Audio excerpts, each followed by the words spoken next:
gente sabe que existe uma associação imensa que na literatura varia em torno de 45 a 47% entre síndrome dos ovários policísticos e síndrome metabólica. E eu queria que você comentasse um pouquinho da relação entre síndrome metabólica e o desenvolvimento posterior das doenças cardiovasculares. Primeiro, contextualize um pouquinho. A gente sabe que tem vários médicos aqui, mas existem algumas pessoas leigas que também nos acompanham, alguns pacientes, e que a gente possa também beneficiar essas pessoas com esse seu conhecimento. Vamos lá. Já estou com o meu Beleza. caderninho para aprender muito aqui hoje. Até parece. Eu que vou aprender contigo. Você não veio me apertar, não. Se você me apertar, eu te aperto de volta, hein? Seguinte, ó. Então vamos lá. É fácil o pessoal entender isso, gente. Quando a gente fala de síndrome metabólica, né, tem até um outro termo que hoje em dia o pessoal cunha muito, André, que é a síndrome hiperinsulinêmica, né? Seria um sinônimo da síndrome metabólica. Para o pessoal entender um pouquinho, tudo de ruim que pode acontecer com o coração, com o sistema cardiovascular de uma pessoa, está dentro da síndrome metabólica. Então, como fatores que vão levar a esse problema cardiovascular, a gente chama atenção, primeiro, a gordura visceral, né? Sim. A gordura visceral, por si só, ela é um órgão endócrino, e esse órgão endócrino, ele secreta o que eu chamo de miocinas inflamatórias. Para o pessoal entender o que é isso, são substâncias que causam uma inflamação sistêmica, subclínica, crônica, silenciosa, que vai mantendo esse organismo silenciosamente inflamado com o passar do tempo. E essa inflamação, ela vai, vamos botar assim para o pessoal entender, corroendo as artérias por dentro de maneira silenciosa e promovendo o que eu chamo de leak arterial. Não sei se você já ouviu falar do leak gut, né? Que é aquele buraquinho dentro do intestino para poder penetrar as coisas ruins ali. Acontece a mesma coisa na nossa artéria, e esse leak arterial, ele permite, então, com que moléculas de colesterol entrem ali dentro daquela camada íntima da artéria, comecem a ser oxidados, começa o processo inflamatório regional localizado e essa placa começa a se desenvolver com maior velocidade. E aí, dentro desse mesmo processo aterosclerótico, né, dentro dessa síndrome metabólica, a gente tem algumas coisas que prejudicam, né, e que aceleram essa formação da placa de ateroma. Primeiro delas, cara, que eu falo para todo mundo, que é muito preocupante e é o perfil principal da dislipidemia relacionada à SOP, né, que é o HDL baixo e o triglicérides alto. Né? O HDL baixo e o triglicérides alto, eles são coisas assim, extremamente preocupantes para eles poderem tentar assimilar isso um pouco. O HDL baixo, gente, ele tem uma correlação grande com doença cardiovascular, porque o que acontece? Quando esse HDL fica muito baixo, existe uma dificuldade no transporte reverso, que a gente chama do colesterol. Esse transporte reverso prejudicado, o que significa? Que o HDL ele não vai conseguir chegar lá na tua artéria e pegar aquele colesterol que eu falei que estava oxidado lá dentro da artéria e levar de volta para o fígado. Então, quando a pessoa tem baixo HDL, esse transporte reverso fica prejudicado. E o outro problema, que é a questão do triglicérides. Muita gente não valoriza o triglicérides dentro da doença cardiovascular, fica valorizando o LDL, o LDL, o LDL. E o triglicérides está diretamente relacionado com um conceito que a gente chama de colesterol remanescente. O colesterol remanescente é a pior fração e mais heterogênea fração que existe do colesterol. E ali envolve o VLDL, o IDL e os quilomicrons remanescentes, que a gente chama. Isso tem uma correlação direta com as taxas de triglicéridos do nosso corpo.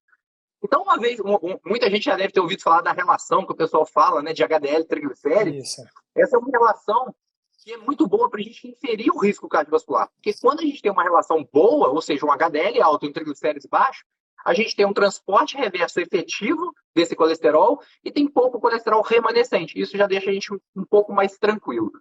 E aí, além disso tudo, né, da gordura visceral, dessa questão do colesterol, você sabe muito bem que SOP predispõe a hipertensão arterial, a disfunção endotelial por causa do hiperandrogenismo. Eu acho que a gente pode entrar tudo isso na nossa live para orientar um pouquinho. Mas eu queria dar essa pincelada inicial para o pessoal entender um pouco, né, do conceito da aterosclerose, para eles poderem entender um pouco da gravidade, né, da correlação que existe nisso daí.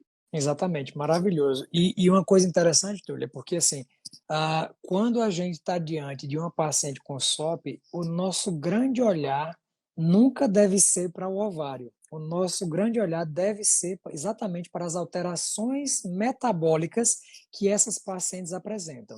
Sobremaneira, a resistência insulínica, que é a grande mãe de todo esse cenário de perturbação hormonal. Porque, para quem está chegando agora, só lembrar que a resistência insulínica é o grande responsável pelos gatilhos da síndrome metabólica, da obesidade e das síndromes ovários policísticos. Isso é tão interessante porque quando a insulina ela começa a subir por conta de uma alteração, na grande maioria das vezes, de estilo de vida, esse consumo de carboidrato simples excessivo, consumo de açúcar, né, esse padrão de alimentação rica em junk food, né, nesses fast foods da vida, esse padrão de alimentação associado ao sedentarismo, ele está muito relacionado com o aumento da resistência insulínica. E aí, quando você tem uma insulina aumentada, a insulina ele é um hormônio extremamente inteligente. É um hormônio que funciona como se fosse um porteiro para as células. Então, eu sempre digo às minhas pacientes, quando eu explico isso numa consulta, eu digo, olha, imagina que toda vez que você come alguma coisa doce ou um carboidrato, você tem um pico de açúcar no sangue, e esse açúcar, como ele é extremamente tóxico para o organismo, por isso que o diabético ele precisa amputar uma perna, ele precisa fazer uma hemodiálise, como o açúcar é muito tóxico, o pâncreas, na mesma hora, entende que tem um aumento de açúcar no sangue e produz a insulina, que seria, de forma análoga, um porteiro. Esse porteiro ele abre a porta e aí você tem o açúcar entrando para dentro da célula para ser utilizado como fonte de energia. Sendo que, se você está diante de um padrão alimentar rico em açúcar, que você fica o tempo inteiro estimulando a sua insulina a fazer pico para que sua glicose normalize, isso vai funcionar como um porteiro em que tem uma frota de 50 carros querendo entrar num prédio. Ele não vai ficar abrindo e fechando o portão. Então, ele vai deixar inicialmente essa porta aberta e aí você tem uma queda inicial desses níveis de açúcar. Então, o açúcar consegue entrar rapidamente para dentro da célula e, posteriormente, o corpo entende o seguinte, se está sobrando energia, eu não estou gastando, porque geralmente quem tem esse padrão de alimentação é extremamente sedentário, existe uma associação direta, essas pessoas terminam não tendo consumo. E o corpo pensa, se está sobrando energia, o que é que eu devo fazer? Estocar. E a forma que o corpo direciona o estoque de energia é na forma de gordura visceral, especialmente gordura abdominal. E por isso existe uma associação imensa entre resistência insulínica, síndrome metabólica, esteatose hepática, a gordurinha do fígado, e, como o Túlio bem falou, o desenvolvimento das doenças cardiovasculares. Para os colegas médicos que estão aqui, é importante a gente lembrar que quando você está diante de um processo de resistência insulínica e de adipogênese, quando você tem, como o Túlio bem falou, um excesso de liberação de situações inflamatórias, em especial fator de necrose tumoral alfa, interleucina 6, especialmente o TNF-alfa, o TNF-alfa ele bloqueia o que Túlio comentou, a esterificação dos ácidos graxos. E aí você termina deixando frações livres de triglicerídeos que vão subindo cada vez mais e inflamando cada vez mais esse colesterol, contribuindo para o risco cardiometabólico, né, Túlio? Perfeito. E além disso, né, André, uma coisa que é importante dentro desse contexto ainda da resistência insulínica é que ela é o início, né, para uma doença terrível que vai culminar na dos piores fatores de risco para doença cardiovascular, que é o diabetes tipo 2. Né? Então, o paciente, quando ele está nessa fase da hiperinsulinemia, seria o que eu chamo para os meus pacientes de pré-diabetes. Eu digo a mesma coisa. Você também fala? Também falo, é o pré-diabetes, exatamente. É isso aí. O pessoal fala, eu estou pré-diabético. Eu falei, não, mas você está pré-pré. Daqui a pouco você vai ficar. Então, assim, quando você está com essa hiperinsulinemia, né, você está nesse pré-diabetes, se você continuar com os maus hábitos de vida, com essa alimentação rica, né, em carboidratos simples, refinados, industrializados, a tendência é você se tornar um pré-diabético. Com isso, já aumenta teu produto de glicação, só o pessoal tentar entender um pouquinho do que é o produto de glicação. A glicação, gente, é uma reação dentro do nosso sangue que, vamos botar entre aspas, e começa a caramelizar. Eu digo a mesma coisa. Caramelo. Você também fala? Pô, mas você está fazendo isso? Acho que eu passei na consulta com você. E aí começa a caramelizar ali dentro das artérias, e esse caramelo ele é extremamente danoso para nosso endotélio vascular. O endotélio vascular, pessoal, é o tapetinho ali, aquela parte que recobre as nossas artérias. Então, a artéria é tudo que leva sangue para o olho, leva sangue para o cérebro, leva sangue para o nosso coração, leva sangue para os rins, leva sangue para o dedão do pé, para a perna. Então, quando muito bem o André falou da questão do diabético ter que fazer amputações, né, e ter hemodiálise, perda, né, de visão e tudo, está tudo correlacionado com esse processo de lesão endotelial, formação de placa de ateroma, que é o que a gente chama de doença cardiovascular. Então, amputar o dedo do pé, perder a visão, fazer hemodiálise, não deixa de ser uma doença cardiovascular, como a gente está conversando com vocês. É verdade. E aí, eu tinha até separado isso aqui, Túlio, que é um quadro. Eu estava lendo esse artigo hoje de manhã exatamente mostrando essa relação. Então, as pacientes, elas apresentam aqui, no lado esquerdo, os ovários policísticos pela alteração metabólica. E exatamente a síndrome dos ovários policísticos é um fator de risco para desenvolvimento de síndrome metabólica, que por sua vez aumenta o risco de obesidade, de resistência insulínica, de dislipidemia, de hipertensão, de diabetes, de hiperglicemia, gerando o que você bem comentou, desse estágio de doença cardiovascular subclínico, que consequentemente irá evoluir para uma doença cardiovascular clínica, né? Se a pessoa não fizer as mudanças necessárias, porque o que acontece muito, eu sempre bato isso em toda live, até porque tem pessoas novas que vão chegando, que o mais importante de tudo é mudança de estilo de vida. Não há nenhuma medicação que consiga por si só resolver os problemas se a pessoa não resolver mudar seus hábitos. Isso é uma coisa que é inevitável, porque existe uma necessidade muito grande das pessoas de compartilhar a culpa. Então, assim, esse remédio não deu certo. Tá, mas o que é que você está fazendo em prol para esse remédio dar certo? Você está seguindo as orientações e, às vezes, nós, como profissionais da saúde, nós médicos, falhamos em dar a devida importância na nossa consulta, que tem a atividade física e a alimentação, né, Túlio? A gente às vezes diz assim, é importante que você faça uma dieta e perca peso e faz atividade física. Tá, que dieta? Né? Qual a melhor dieta para mim nesse momento da minha doença? Qual é a melhor atividade física? É um treino aeróbico? É um treino de hipertrofia? Porque, por exemplo, só para teres ideia, hoje eu atendi uma paciente magra, 17 anos, com síndrome de ovários policísticos e esteatose grau 2. Eu imagino uma menina de 17 anos, deve estar até aqui assistindo. Eu comentei para ela que ia comentar o caso dela. Então, veja só como é importante que a gente fique atento, porque como a SOP é uma condição que vai gerar resistência insulínica, é um defeito intrínseco da ação da insulina, seja você magra, seja você obesa, é fundamental que essas pacientes sejam acessadas para o risco cardiovascular e sejam avaliadas, por exemplo, para a esteatose hepática, desde cedo. Não fique esperando essa paciente virar uma obesa para você começar a propor uma intervenção. Então, é fundamental que a gente tenha essa visão de promoção da saúde e não de tratamento de doenças, né? Você falou muito bem. Tem um estudo, não sei se você já leu esse estudo, é um estudo muito legal. Se você não tiver, eu até compartilho com você depois da live. É um estudo do New England, do ano de 2000, é um estudo até um pouco antigo. Mas ele pegou 3 grupos e ele comparou os 3 grupos da seguinte maneira. O grupo 1 era só mudança de estilo de vida desse jeito, que vai no médico, o médico fala assim, olha, emagreça, faça atividade física, um abraço. O grupo 2 era um grupo que recebia essa orientação mais metformina. E o grupo 3 era um grupo que não recebia só essa informação, ele recebia essa informação mais um planejamento nutricional adequado, uma low carb bem montadinha e mais um planejamento de atividade física bem montado. Uhum. E eles fizeram uma comparação, e eram esses pacientes que estavam lendo esse estudo já eram pacientes com glicemia de jejum alterado, então já com uma glicemia entre 100 e 125 ali, com uma resistência insulínica aumentada. E aí eles fizeram um acompanhamento por 6 meses desses 3 grupos, cara, e foi muito legal, porque o grupo 1 foi o controle, né? O grupo 2 de metformina evitou a progressão para o diabetes em 33%. Então, evitou 33%, um terço dos casos ali. Mas o grupo 3, que foi o grupo que recebeu a orientação adequada e acompanhamento profissional do nutricionista, do educador físico e tudo, ele teve uma redução de progressão para o diabetes de 68%.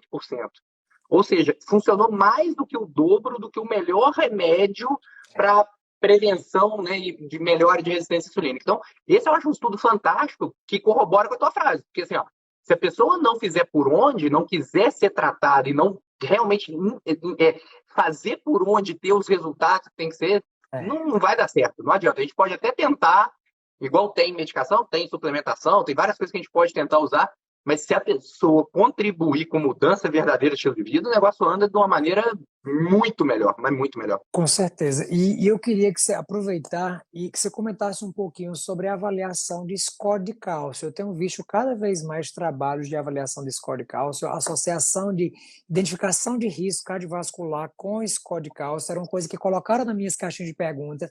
Li hoje de manhã um trabalho mostrando um risco aumentado de SOP com score de cálcio alterado e desenvolvimento de doença cardiovascular. Explica um pouquinho para a gente, Túlio, como é esse score, como é que é feito esse exame e qual a importância em que paciente deve ser feito. Beleza. É um exame extremamente simples, tá, André? Assim, o pessoal acha que é uma maluquice de outro planeta. É uma tomografia, cara, do coração sem contraste. O paciente vai entrar dentro da máquina de tomografia, não vai receber nem contraste, não demora 2 minutos o exame, ele sai da tomografia e pronto, acabou. E aí tem um software, né, que vai fazer a análise da quantidade de cálcio depositado nas coronárias. Então, é um exame que vai ver ponto a ponto quantos pontos de calcificação existem nas suas artérias do coração, que a gente chama de coronária, e aí ele quantifica essa quantidade de cálcio que tem depositado nas suas artérias.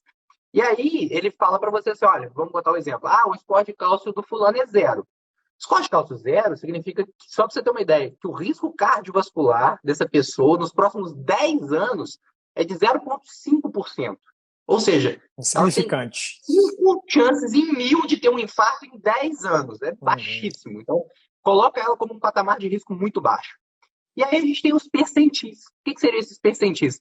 Eles pegam, né, pacientes a partir de 45 anos, que foi o Measure Risk Study que foi feito. Ele pegou pacientes com mais de 45 anos e esses pacientes eles foram classificados de acordo com o score de cálcio para ver a média do score de cálcio por idade e por sexo. Então, às vezes, lá no laudo vem assim, o fulano de tal tem um score de cálcio, 85, e isso se encontra no percentil 75. O que significa isso? Que 75% das pessoas têm um score de cálcio abaixo do dele. E ele está entre os 25 que mais tem score de cálcio. Então, seria um ponto de atenção aí, de cuidado. Então, para que serve esse score de cálcio no final da história, né? Ele serve para diagnosticar a doença aterosclerótica em si? Não. Ele serve para reclassificação de risco cardiovascular. Então, a gente usa o score de cálcio quando eu pego um paciente no meu consultório e eu tenho dúvidas acerca do risco cardiovascular daquele paciente. Por exemplo, peguei um paciente no meu consultório que tem uma dislipidemia grave, tem um colesterol muito alto e tudo, mas não tem nenhum outro fator de risco, é um cara ativo, que se alimenta bem. Eu peço o score de cálcio para ver qual é a gravidade dessa dislipidemia, se essa dislipidemia realmente está trazendo algum prejuízo para ele ou não, se ele tem um risco cardiovascular realmente moderado, alto ou baixo. Então, ela me ajuda a estratificar, a reestratificar esse risco cardiovascular que a gente já faz na prática clínica.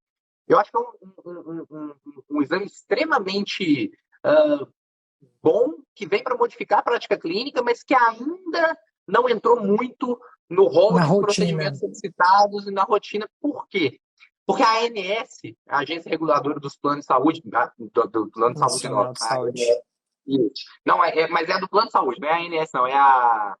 Como é que chama? Perdão, eu esqueci. Enfim, não trabalho com plano, não faço nem ideia.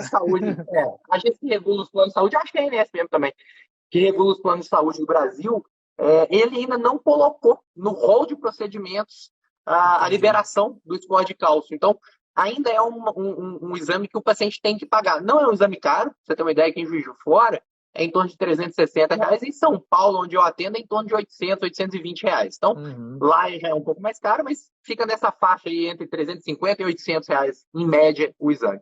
Um exame fácil, de fácil acesso, muitos lugares fazem e que realmente pode reclassificar o risco desse paciente. Eu acho que é uma coisa bem interessante. Maravilha.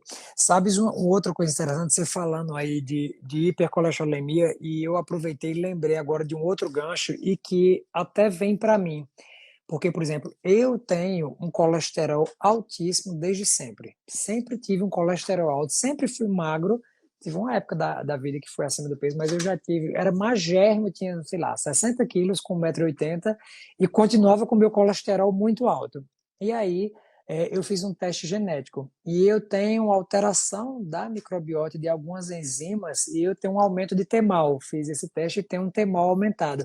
E aí uma coisa interessante, até para as pessoas que estão nos assistindo, especialmente para os colegas médicos, as mulheres que têm síndrome dos ovários policísticos, existe uma tendência muito grande delas apresentarem disbiose intestinal. alteração dessa quantidade ou da qualidade de bactérias no intestino, e existe uma associação muito grande entre desbiose intestinal e hipercolesterolemia. Da seguinte forma, tem um trabalho lindíssimo, eu amo esse trabalho, tem um trabalho no New England, tem outro trabalho, não me lembro qual é, acho que é da Nature Cardiology, não lembro exatamente a revista, mas essa foto tem até no meu, não sei se está aqui, mas ela tem na minha aula do curso Protocolo SOP de Síndrome Metabólica e Desbiose Intestinal.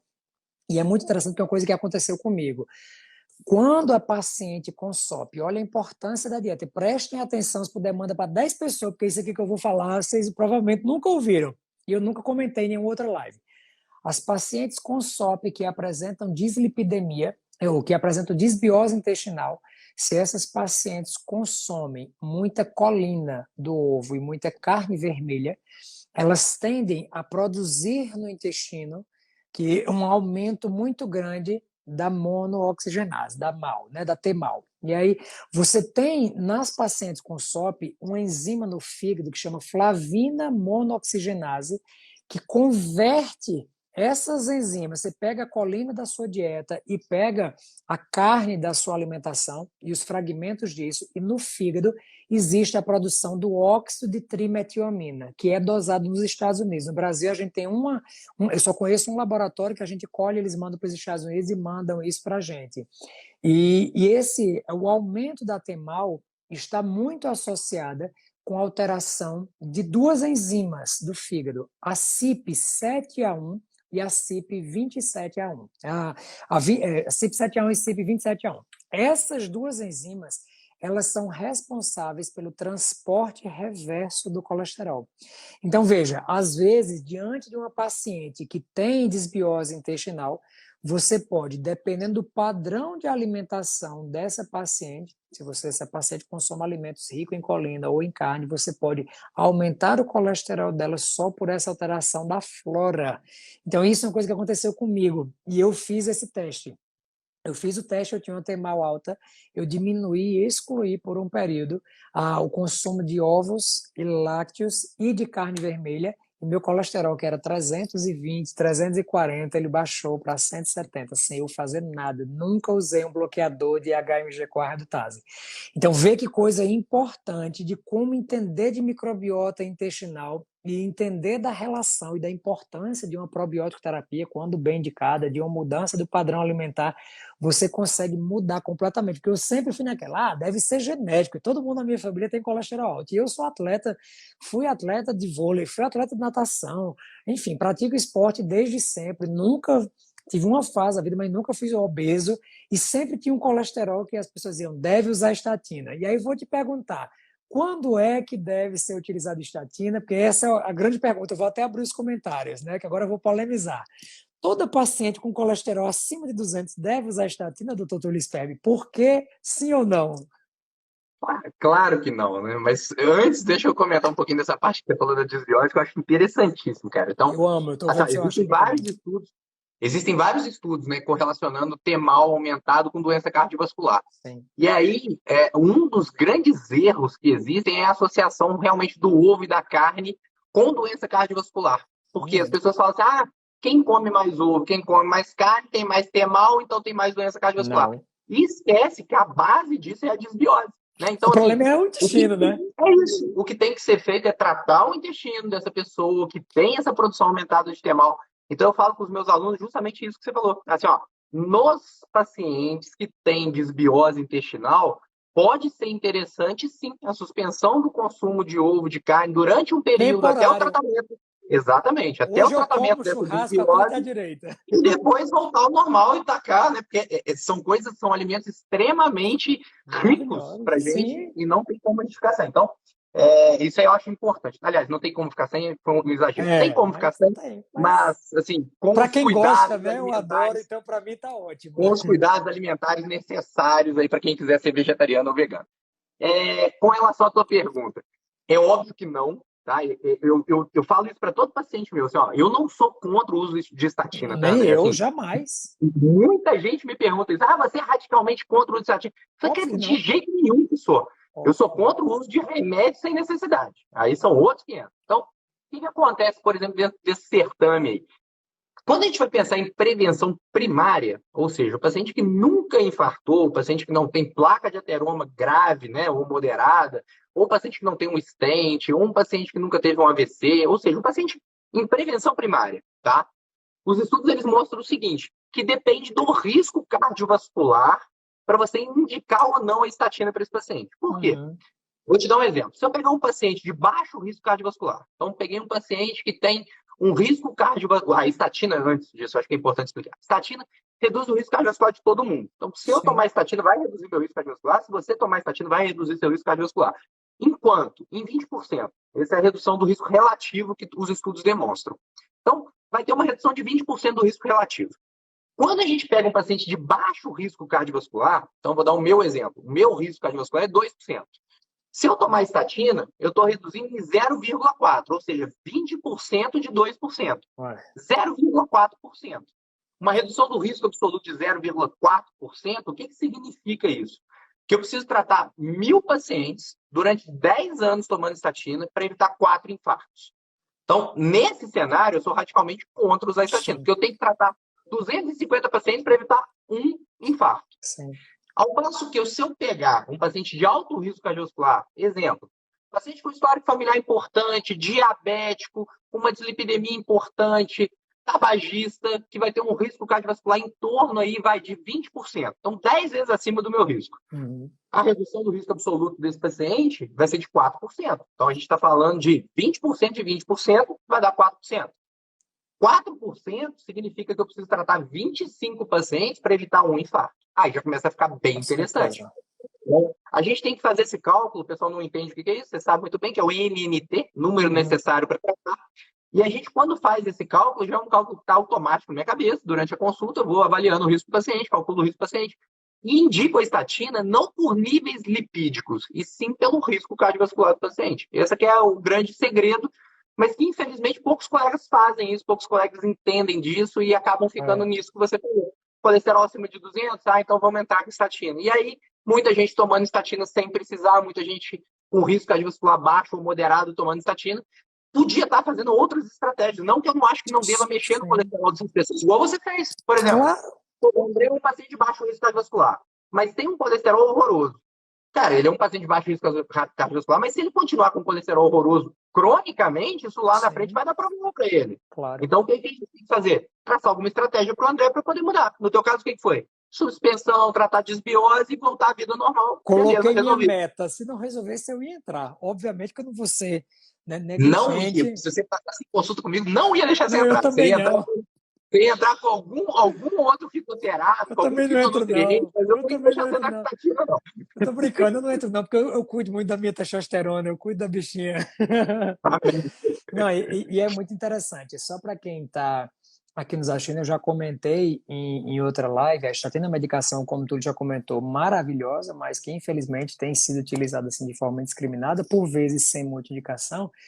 E a estatina ele é um bloqueador de um enzima que chama HMG-CoA redutase, que é uma enzima do ciclo do ácido mevalônico, que converte colesterol, ou que pega, né, você pega o acetato da dieta e vai converter isso para uma via final que produz colesterol, mas que também produz hormônios. Então, se você bloqueia lá em cima a produção de colesterol, você também vai bloquear a produção de uma série de hormônios que são esteroides, ou seja, que tem o colesterol como base. Quais são esses? Testosterona, estradiol, cortisol, aldosterona, sulfato de D, androstenediona, estrona, enfim, uma infinidade da cascata de hormônios da esteroidogênese. Então, às vezes tem que avaliar se a paciente realmente precisa e individualizar, né, Túlio? Eu sempre digo que a gente mede a qualidade de um profissional médico não pela quantidade de medicações que ele prescreve, mas sim pelos remédios que ele tira. Porque se eu estou tirando uma medicação, eu estou fazendo o paciente entender que ele precisa girar a chave e ter qualidade de vida e ser protagonista do tratamento dele. Se você protagoniza como eu fiz, eu protagonizei meu tratamento e eu consegui reduzir meu colesterol para níveis normais só com mudança de estilo de vida. Alimentar, aumentei meu treino, aumentei treino aeróbico, cuidei da minha desbiose intestinal, mudei alimentos, porque às vezes o pessoal pergunta assim, André, o que danado é desbiose intestinal? E por que é que isso surge? Veja, nós temos uma infinidade de bactérias do nosso intestino que se alimentam do que a gente come. Então, você nunca vai encontrar uma flora vegana em uma pessoa que é carnívora. Porque se você só come carne, todas as bactérias que só gostam de vegetais, elas irão morrer. Então, isso é uma forma bem grosseira para vocês entenderem.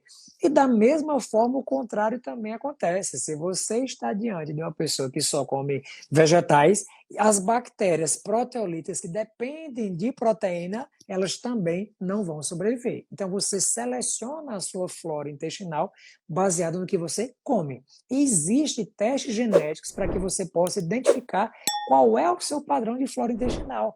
E se isso for interessante, modular.